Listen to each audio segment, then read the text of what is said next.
Bienvenue sur ma chaîne YouTube. Nous sommes sur LibreOffice Writer, la version 24.2.2.2. Aujourd'hui, je vais vous montrer une façon d'insérer des images. Alors, on a bien sûr insertion image, mais vous avez aussi la possibilité. Alors, par exemple, je vais prendre cette femme. Donc, c'est un fichier.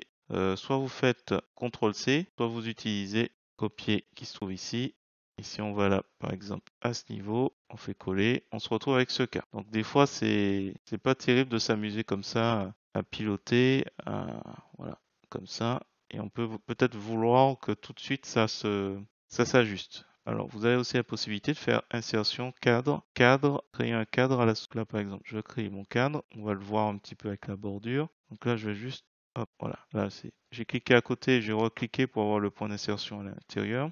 Cette fois-ci, on va chercher, tiens, je vais chercher dans GIMP. On peut faire, par exemple, ici, copier le visible. Donc, ce qui est visible là devant nous, c'est ce qui va copier. Alors, n'utilisez pas, pour ceux qui maîtrisent GIMP, copier, mais plutôt copier le visible. Parce que si vous avez plusieurs calques, il va copier le calque. Et copier le visible, copie l'ensemble. Et donc après, vous revenez dans Writer pour le coller dedans. Hop.